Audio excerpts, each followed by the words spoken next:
Umar bin Khattab. Umar adalah sahabat Nabi yang mulia, terkenal dengan ketegasannya. Saking tegasnya diberikan julukan oleh Nabi SAW dengan Al-Faruq. Faruq artinya membedakan mana benar, mana salah. Umar bin Khattab ini, Bapak Ibu sekalian, salah satu keutamaannya adalah pernah satu waktu dia lagi masuk ke rumah Nabi SAW. Kemudian para istri Nabi lagi bicara dan suara mereka tinggi. Bukan kena tidak santun sama Nabi SAW, tapi lagi ngobrol satu sama yang lain, perempuan-perempuan lagi pada ngobrol. Begitu Umar datang, semua diam. Lalu Nabi SAW senyum. Kata Umar, ya Rasulullah, kenapa anda senyum? Semoga Allah membuat anda selalu senyum. Kata Nabi SAW, saya heran dengan wanita-wanita ini. Waktu kau belum datang tadi, suaranya mereka tinggi semua. Begitu kau datang, senyap. Enggak ada suaranya. Maka kata Umar, hai musuh-musuh Allah, apakah kalian takut kepada saya dan tidak takut pada Rasulullah SAW? Maka kata Ummu Salamah, istri Nabi yang paling tua, tentu saja hai Umar, karena Rasulullah lebih lembut daripada kamu. Umar orangnya tegas, luar biasa gitu. Apa kata Nabi SAW? Wahai Umar, wahai Ibnu Khattab, gara-gara ketegasanmu ini, halal, haram, gak ada main-main. Maka ketahuilah, demi zat yang kubur-kubur ke dalam genggamannya, demi Allah maksudnya. Kalau kau lewat di sebuah lembah, syaitan lihat kau lewat di lembah itu, dia cari lembah lain. Karena takut bertemu dengan Umar. Bapak Ibu sekalian, Umar punya kisah banyak sekali, radhiyallahu anhu. Luar biasa juga kisah-kisahnya. Beliau pernah, Bapak Ibu sekalian, di zaman khilafahnya beliau, didatangi oleh anaknya, dan anaknya ini berkata kepada ayahnya, Umar, anaknya masih kecil kebetulan. Ayah, teman-teman saya mengolok-olok saya, karena baju saya sobek. Beliin baju baru ayah. Maka kata Umar, baiklah, pergi ke Baitul Mal. Baitul Mal itu kayak tempat penyimpanan harta, makanan, minuman, persiapan umat Islam. Kata Umar, pergilah kepada pamanmu penjaga Baitul Mal, sampaikan salamku dan bilang kalau ayahmu sedang meminta gajinya dimajukan. Ambil itu lalu belilah baju. Maka anaknya pun pergi ke sana lalu berkata, paman, ayahku Amirul Mukminin Umar bin Khattab menitip pesan, katanya kalau bisa gajinya dimajukan. Lalu kemudian saya akan ambil untuk beli baju karena teman-teman saya mengolok baju saya sobek. Lalu kata penjaga itu bilang apa?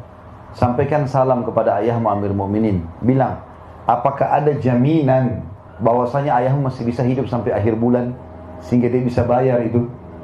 Sekarang belum selesai, belum tanggal terima gajinya. Kalau dia ambil sekarang, apa ada jaminan dia bisa hidup sampai akhir bulan nanti? Maka anaknya dengan polos pulang. Wahai ayahku, pamanku penjaga Baitul Mal bilang, sampaikan kepada ayahmu salam dan bilang, katakan apakah ada jaminan engkau akan hidup sampai akhir bulan? Maka tiba-tiba Umar bin Khattab menangis terisak-isak sambil mengatakan, pamanmu benar, pamanmu benar. Tidak ada yang bisa menjamin Umar hidup sampai akhir bulan. Apa yang mendorong seperti ini Bapak Ibu sekalian? Kenapa Umar seperti ini? Padahal dia raja, dia bisa suruh ambil gaji, bahkan bisa utang. Tapi subhanallah, kuasa Allah SWT. Kisah yang lain, Umar bin Khattab radhiyallahu anhu ini pernah satu waktu mengirim surat kepada Raja Romawi untuk mengajak masuk Islam. Rupanya Raja Romawi ini masih berpikir. Maka raja ini berpikir upeti aja. Mereka juga tidak mau berperang dengan muslimin. Itu salah satu orang perdana menterinya raja ini yang membawa sekitar 3.000 prajurit, diikuti dengan banyak sekali peti-peti emas. Begitu masuk itu gerbang Madinah, maka lewat seorang muslim penduduk Madinah. Lalu kata perdana menteri Romawi ini, hai muslim, berhenti dia. Saya mau tanya, di mana istanahnya Raja Agung Umar? Si muslim ini diam, lalu dia bilang, istana? Kalau yang anda tanyakan rumahnya Amir Mu'minin, saya tahu. Lurus saja, nanti belok kanan. Lalu orang muslim ini pergi. Kata si perdana menteri ini, belum pernah saya temukan ada orang tahu ini peti emas, lalu tidak minta duit. Ini tentu sifatnya orang muslim, bukan mengemis dan minta-minta. Dia bilang, kami sudah siapkan satu peti khusus untuk bagi-bagiin duit. Kalau misalnya ada orang minta-minta, dikasih. Jadi ini orang tidak minta, sudah jadi tanda tanya buat dia. Kenapa orang ini? Orang kaya raya kah? Tapi kalau kaya raya tidak mungkin jalan kaki. Dia jalan terus sampai di ujung, dia belok kanan jalan Madinah. Rumah semua sama waktu itu. Kotak saja, satu pintu, 2 jendela. Kalau 2 lantai tinggal tambah 2 jendela di atas. Itu rumah paling besar. Dia jalan-jalan, tidak ada penduduk Madinah juga kosong, nggak ada penjaga-penjaga. Sampai dia ketemu sama satu muslim, ada lagi situ muslim penduduk Madinah lagi duduk di bawah pohon. Lalu dia bilang, hai muslim. Berdirilah orang itu. Lalu dia tanya, di mana istananya Raja Agung Umar? Kata si muslim itu, kenapa engkau mencari Umar? Dia bilang, ada surat datang Raja Agung Umar kepada Raja kami Romawi, mengajak kami masuk Islam. Dan raja kami masih menolak, maka kami membawa ini upetinya. Kami akan bayar. Lalu orang itu pun melihat kiri kanan, dia lihat banyak sekali peti. Ini orang lagi bicara sementara dia di bawah, Perdana Menteri di atas kuda ya. Kata orang itu, bagaimana kalau yang di depanmu ini Umar? Maka orang itu bingung, apakah anda betul Umar? Kata dia, iya, saya Umar. Turunlah Perdana Menteri ini. Begitu menghadap depan Umar, lalu dia mengatakan, asyhadu an la ilaha illallah wa anna Muhammad Rasulullah. Masuk Islam. Kata Umar, kenapa kau masuk Islam? Dia bilang, saya sudah lama dengar nama anda. Dan saya sekarang baru tahu, kenapa orang-orang di negeri saya kalau dengar nama anda, saya sudah ketakutan. Anda di sini ngapain? Di bawah pohon Amir Mu'minin. Dia bilang, saya lagi tunggu baju saya dicuci. Umar bilang, dia cuci bajunya sendiri, dia gantung depan rumah. Saya lagi tunggu kering. Jadi, duduk di bawah pohon. Apakah anda tidak punya pengawal? Nggak ada pengawal. Saya bersama dengan Allah. Dia bilang, gara-gara itu saya masuk Islam. Umar bin Khattab tidak punya pengawal, tidak punya pendamping.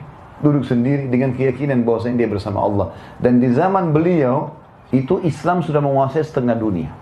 Karena tahun 15 Hijriah, utara Jazirah Arab, negeri Syam dan Turki bagian Asia takluk di tangan Umar bin Khattab yang dikirim pasukan dipimpin oleh Abu Ubaidah bin Jarrah dan Khalid bin Walid radhiyallahu anhum ajma'in. Dikenal dengan perang Yarmuk gitu ya. Tahun 16 Hijriah, diutuslah pasukan ke Persia, takluklah Iran, Irak, Afghanistan, Rusia. Pada saat itu dipimpin oleh Sa'ad bin Abi Waqqas, panglima perangnya Umar bin Khattab, dengan 30.000 orang mengarahkan 240.000. Umar berkuasa dari tahun 13 sampai 23. Tahun 20 Hijriah, beliau utus lagi pasukan 8.000 orang menuju ke Mesir, dipimpin oleh Amr bin As radhiyallahu anhum ajma'in. Tembus Mesir, Afrika Utara, Mesir, Tunis, Jazair, Maroko, seluruh Afrika bahkan Spanyol nanti terbuka masuknya Islam di sana. Setengah dunia dikuasai, nggak ada pengawalnya satupun. Apa yang membuat Umar bin Khattab bisa lakukan ini, Bapak Ibu sekalian?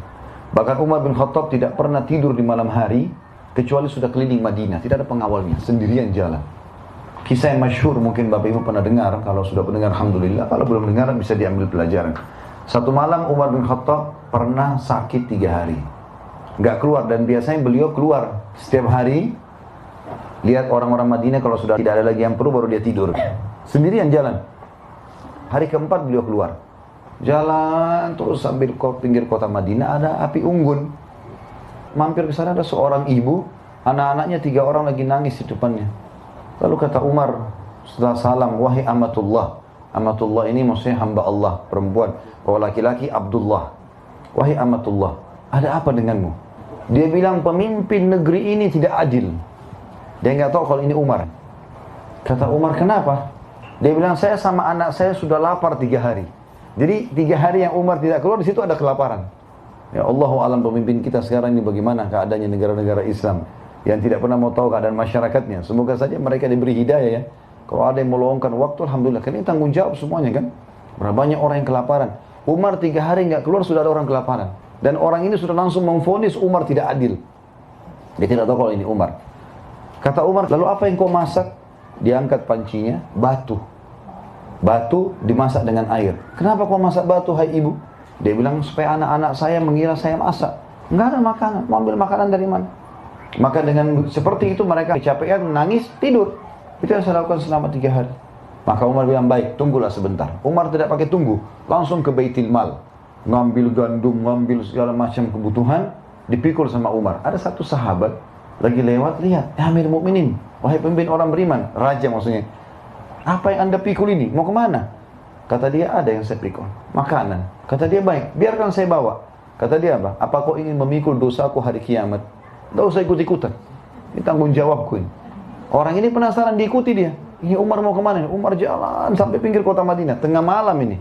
Ini bukan waktu duhur. Kalau kita kan sekarang siang-siang, tunggu mana kamera baru bisa diambil gambarnya. Ini tengah malam sendirian. Saya tidak singgung siapapun ya. Alhamdulillah tidak ada penyebutan nama. Kalau ada yang merasa baguslah. Tapi yang jelas Umar ini tengah malam bawa pikul sendiri. Mau dibantu pun sama pegawainya, temannya, enggak. Diikutin sampai tiba di sana. Umar enggak pakai banyak ngomong, pancinya diambil, dibersihin, dimasakin sama Umar dengan tangannya sendiri. Sampai selesai masakannya sudah, dimakankan ibu itu, dikasih anak-anaknya, sisanya gandum 1 karung dikasih. Kata ibu itu, kalau seandainya Umar seperti kamu, enggak ada orang yang kelaparan. Maka orang yang sedang sama Umar datang, hai ibu, tahu siapa orang ini? Enggak, saya enggak tahu. Itu Amir Mukminin Umar. Langsung dia pun minta maaf, bukan saya Amir Mukminin, saya tidak tahu, saya sudah dengar keadilan anda segala macam. Kata Umar, sudah enggak masalah. Itu Allah sedang memperingatkan saya dari lisan kamu. Tapi tengah malam mau ngurus orang ini enggak gampang. Sampai pernah di zaman khilafahnya Umar, di siang bolong, lagi panas. Madinah kalau lagi panas 55 derajat, panas sekali. Sampai bibir pecah-pecah, telapak kaki kita pecah karena panasnya biasa ya. Utsman dan Ali radhiyallahu anhum, 2 anak mantu Nabi SAW, pernah siang hari lagi makan siang sama-sama.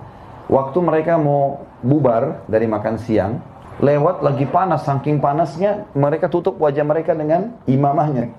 Lalu mereka lihat dari jauh ada orang yang sedang ngumpul-ngumpulin, tarik-tarikin unta yang sedang lepas, kambing yang sedang lepas, sampai di tangan kiri kanannya banyak.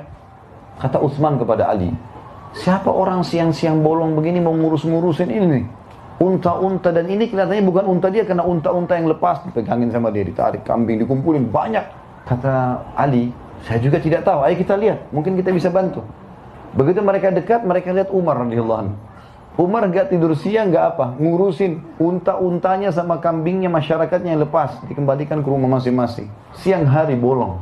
Dan sekian banyak kisah yang luar biasa berhubungan dengan Umar radhiyallahu anhu ini.